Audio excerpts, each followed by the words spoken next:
Senate documents in evidence of the proceedings of the Assembly. Further, whereas pursuant to Article 181 of the Constitution, Section 33 of the County Governments Act, and Standing Order Number 80 of the Senate heard and the County Assembly on the grounds for the proposed removal from office by impeachment of the Honorable Dr. Robert Monda, the Deputy Governor of Kisii County. And further, whereas pursuant to Article 181 of the Constitution and Section 33 of the County Governments Act and Standing Order Number 80, the Senate also heard the Honorable Dr. Robert Monda on the grounds for his proposed removal from office by impeachment as the Deputy Governor of Kisii. Now, therefore, Mr. Speaker, pursuant to Article 181 of the Constitution, Section 33 of the County Governments Act and Standing Order Number 80, the Senate resolves to remove from office by impeachment the Honorable Dr. Robert Monda, the Deputy Governor of Kisii, on the following charges. 1, gross violation of the Constitution of Kenya or any other law. 2, abuse of office. 3, gross misconduct. And 4, crimes under the national law. Mr. Speaker, with your permission, may I pick my moving notes?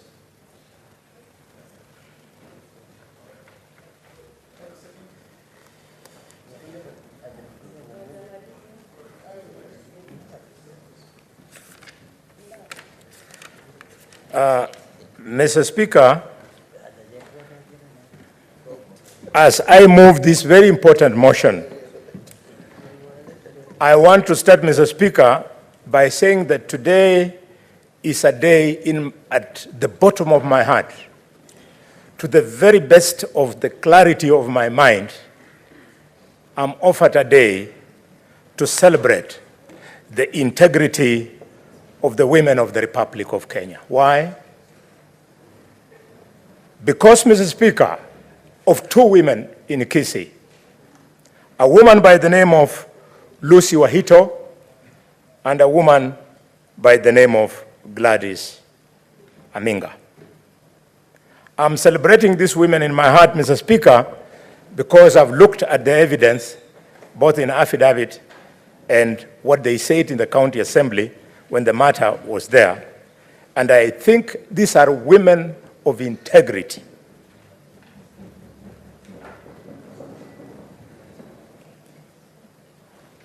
The Deputy Governor has spent a lot of energy to twist evidence surrounding the affidavits of these 2 women, and Mr. Speaker, they have stood their ground.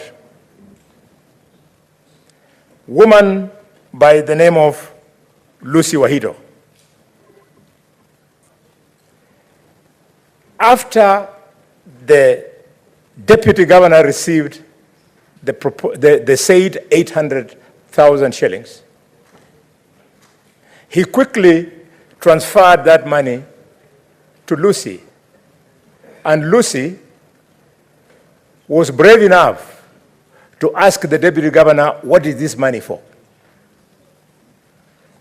And the Deputy Governor told her, and I'm reading from her affidavit, this is money in line with what we had discussed. I'll not go into details because we don't have time. And the woman asked him to take it back. He did not. She sent back the money. That is integrity. What we were told in English, that integrity means doing the right thing even when nobody is watching. Mr. Speaker, Gladys Aminga was also looped in. This time, to my mind, the Deputy Governor was desperate. Now that the money had come back, he needed to send the money somewhere. So he took the money to Lucy and connected it to some other requests of nephews and whatnot who wanted to be given a through pass to be given business at the docket of Gladys.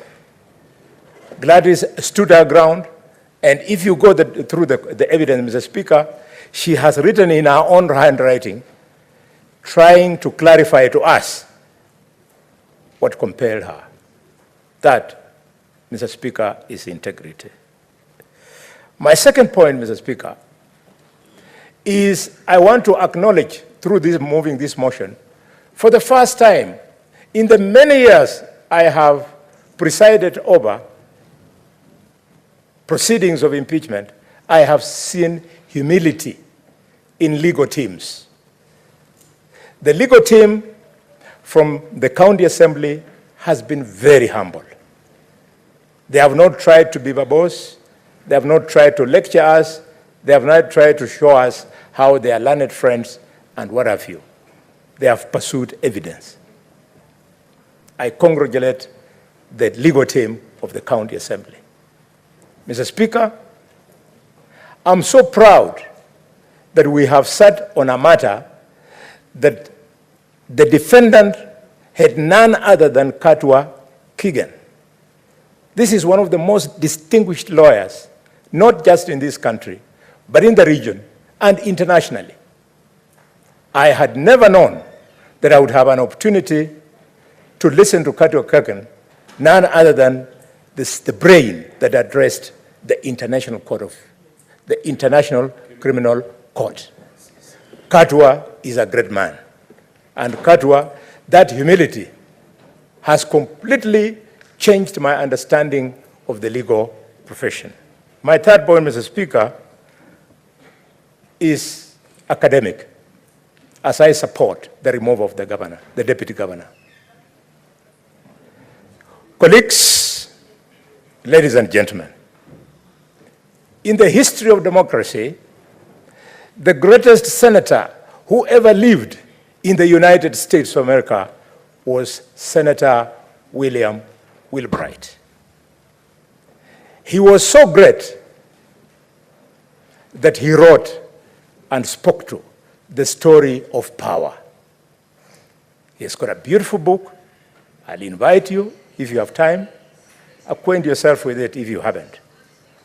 The book, Mr. Speaker, is called The Arrogance of Power. William Fulbright spoke about the arrogance of power.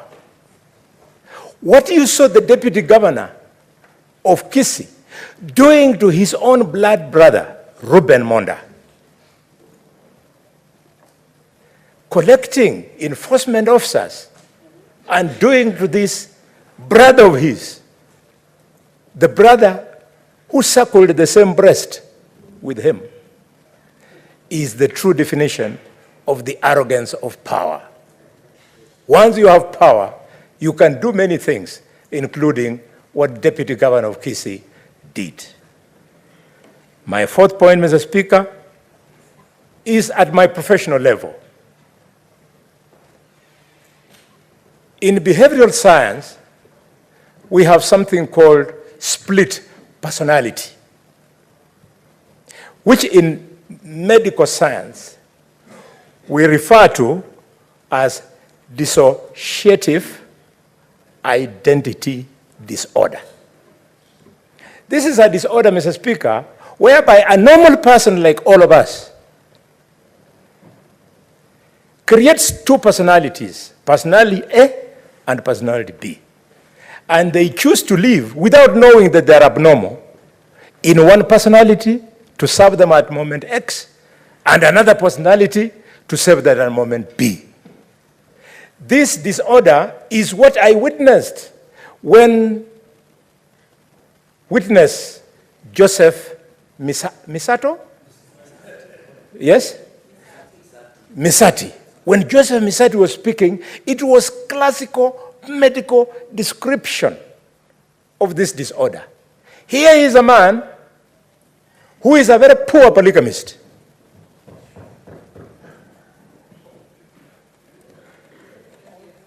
The guy, his wife died many years ago. And she left him with beautiful children, one of them Dennis. So, Misati, who says that he loves Dennis, when he's in personality A, he's with Dennis in his mind, with Dennis' biological brother, and the late wife. Exit personality A, he goes to B, the guy then goes to the personality of the second wife, with the joint business account, with her children, who, by the way, some of us do research before we debate in this house, who, by the way, has children who Joseph Misati has already put in placement. It is that personality B that has been in this house, that was telling this house that my son is a liar, my son, ABCD, I will not waste your time by repeating his words. It is so unfortunate. That's why this world needs doctors.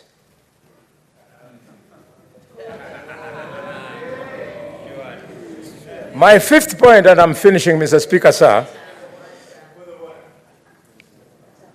My fifth point, Mr. Speaker, is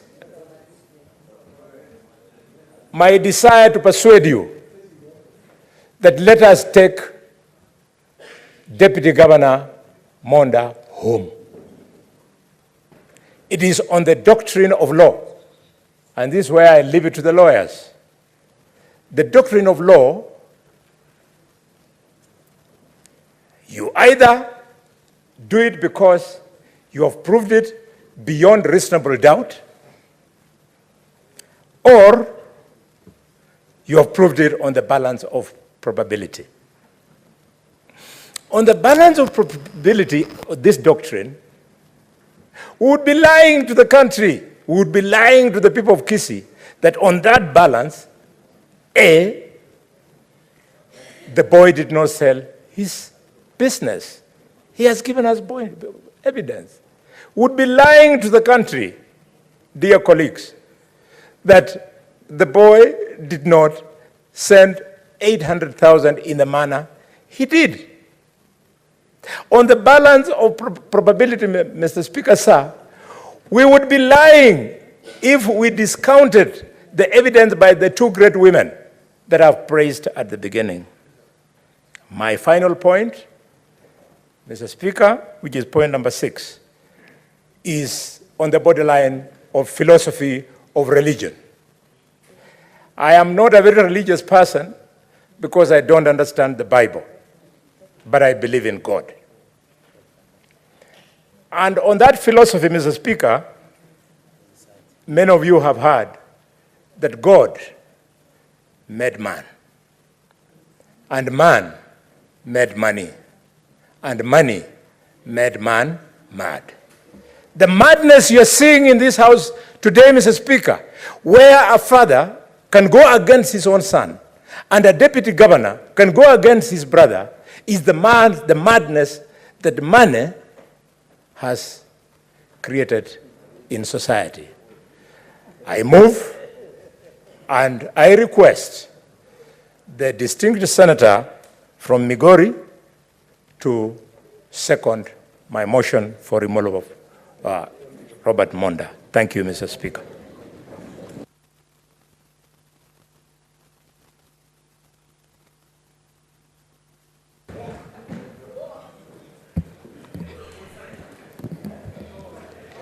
I think, Mr. Speaker,